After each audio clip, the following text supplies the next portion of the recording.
Welcome to the Path Monk Presents podcast. My name is Sean Donnelly Lewis, and today I'm talking with Ryan Cote. He's the Director of Digital Services as well as a partner at Ballantine.com. Ryan, how's it going? Hey, Sean. Happy to be here. How are you? Yeah, doing so far so good. But we're here to talk about Ballantine. So why don't you tell us about it? What do you guys do? So we're a family owned business going back to the mid '60s. I'm third generation.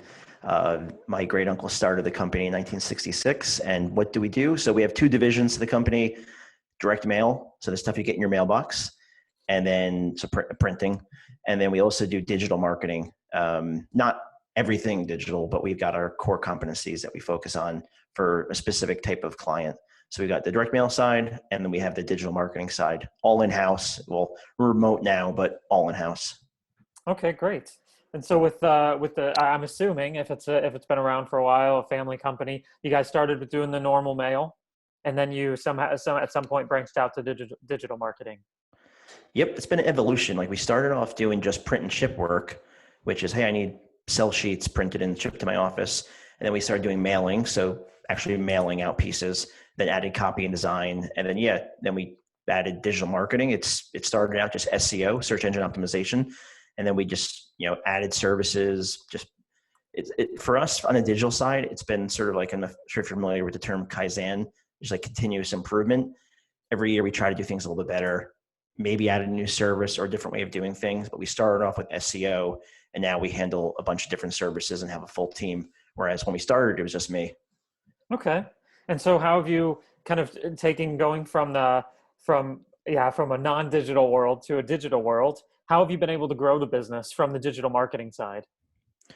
Yeah, so we get I'm really on both divisions. We grow through various channels. We don't have like one channel that we rely on. So, of course we get leads off our website, because we do our own marketing, SEO, et cetera. Referrals, of course.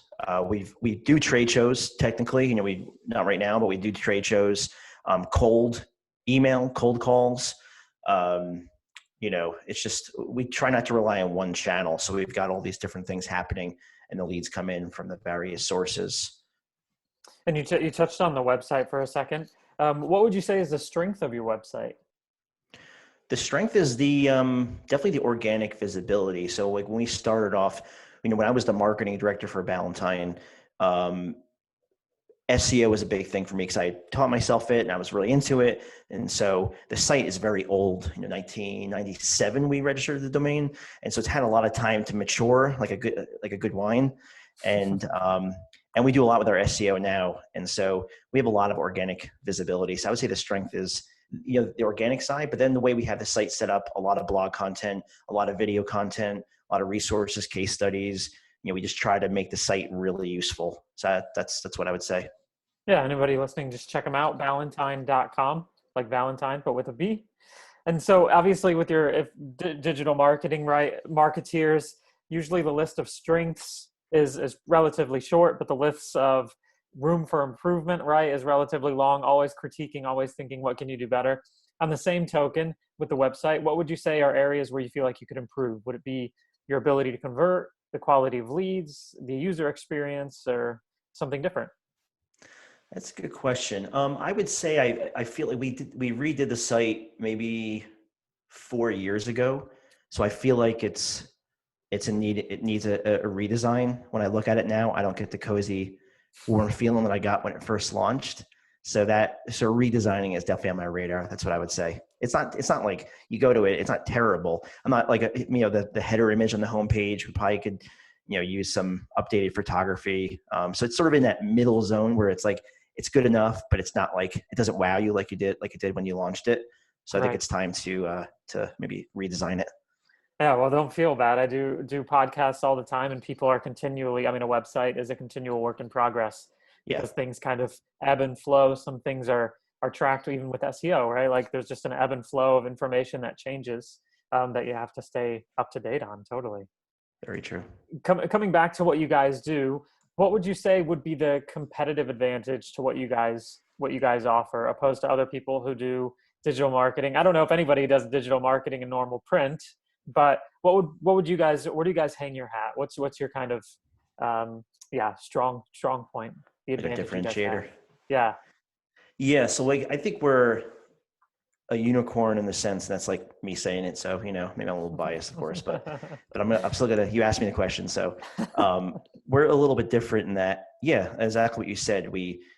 There's a lot of things to add up, like 55 years in business, 3 generations of family ownership, um, and then direct mail and digital marketing in-house. And on the direct mail side, we work with some huge companies with very complex mailings. So we're able to handle the really hard direct mail stuff, not just postcards, but stuff that would make your head spin with the formats and the data that comes in and the multiple versions and all that stuff, the personalization. So we're able to handle all that stuff. And then on the digital side, we've got an in-house team of specialists that know SEO, Google Ads, email, content creation, blogging, very strong on both ends. And so I think that's, of course, there's other agencies like us out there. I'm not saying we're the only family-owned 50-plus-year-old company that handles both, but I think it's not too common nowadays, especially with the level of work that we handle on both sides.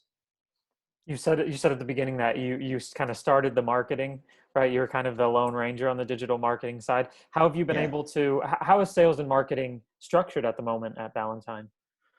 Yeah. So right now we've got myself who does sales, my cousin Josh, my brother Scott a little bit, and then we have a great team in house for all the execution from SEO. We've got basically everyone's got their own role, so SEO specialists, Google Ads, et cetera. And we've got account managers. So we've got a really strong team that takes care of our clients, and I don't have to worry about it. I know the client's being taken care of, and then we focus on sales. Myself and my cousin and my brother Scott. Okay, cool. And so since you're all family, it's probably, there's probably no tension between you guys at all when things happen. Talk about the process when you have a lead or you have somebody who's particularly interested. How does that look from the marketing side, starting on the marketing side, and then finally ending up to the sales side? Yeah, and this is like I mentioned the Kaizen before. So like when I think back when we first started and we started to develop with a team to where we are now, and we're not perfect. We're definitely got room for improvement, but it's funny. You look back and you thought you were doing it really well then, and then you look now and like, okay, we made so many improvements, and that is it's on the sales side as well. So we have so a lead comes in or we have an opportunity. Um, Typically, we'll do like a discovery call. So I'm talking about the digital side. The direct mail side is a different animal. But on the digital side, the lead comes in or the opportunity. We jump on a call. We do a discovery call to find out what their needs are, to see if it is a good fit. Because it's a small business. We're a small business, and so taking on a bad client or a client that's not a great fit, it's just crippling. And so we do our best to really vet them out to see if it is a good fit. Of course, you don't know everything until you start working with someone, but we do our best. And so we have that initial discovery call, and if we determine it is a good fit, then we do a second call, which is a presentation, screen share right now or in person, depending where they are. And so we put together a whole presentation with our various programs based on what we think they need, and we present that to them, and hopefully it goes well, and then they become a client. Once they're a client, we have a whole onboarding process from a kickoff with a positioning statement exercise and just a whole bunch of questions that we ask.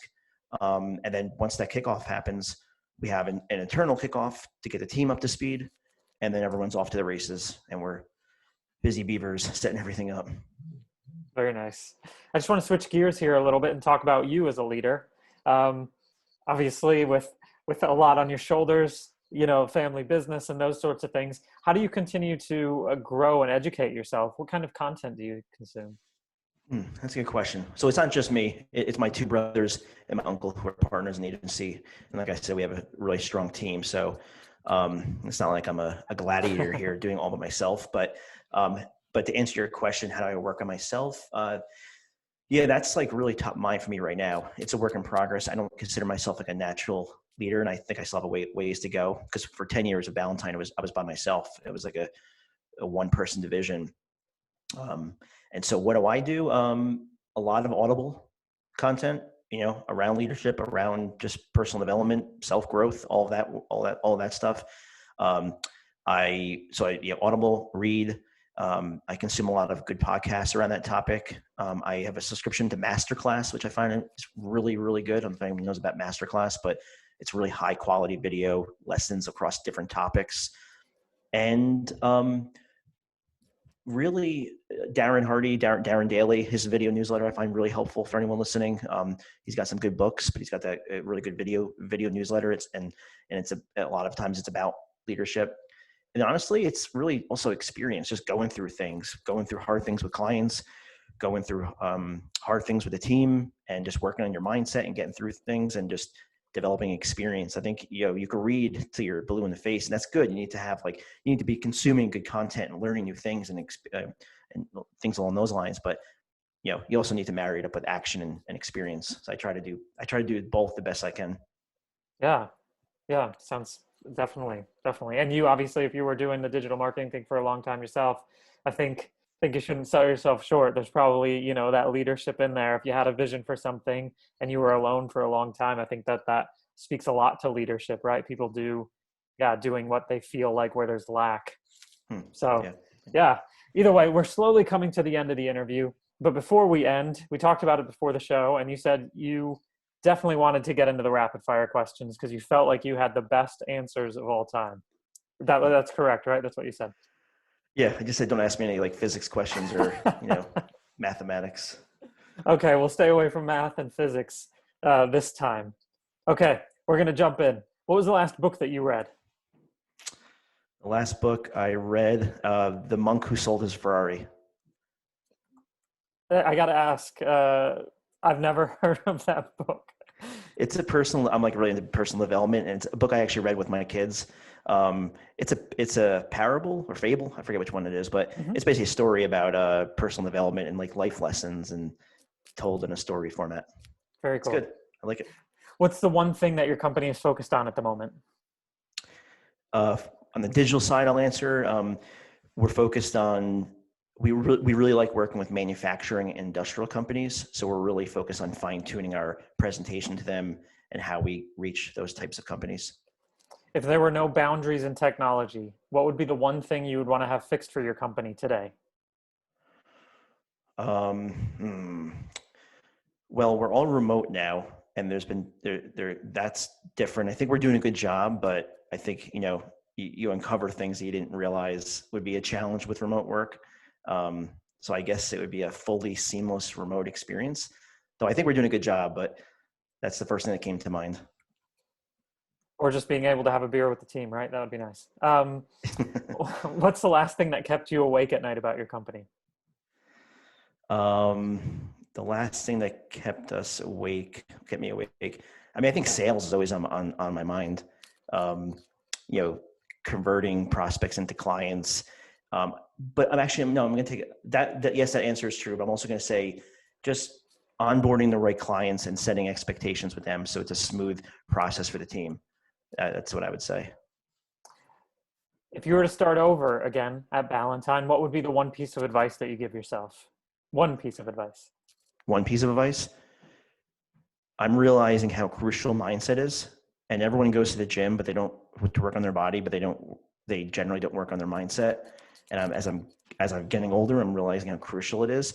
So I would tell myself when I was 23 when I started back in 2003, I would say, hey, really start focusing on strengthening your mindset right now. Great. That was Ryan Cote, and check him out, ballantine.com. Ryan, we usually give our guests the last word. So if you want to sum up everything that we talked about, or if you feel like we've left something out about your company that you would like to say, I just want to give you the floor to take the last word.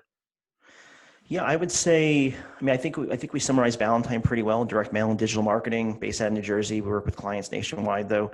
But I would say we touched upon it a little bit. I think the mindset, the personal development as a leader, or anyone really. I think focusing on your personal growth is super crucial as your development as a professional and just your personal life as well. I think spending some time on your personal development, investing in yourself is the best investment you can make. And I guess that's my parting words. Thanks a lot, Ryan. Thanks, Sean.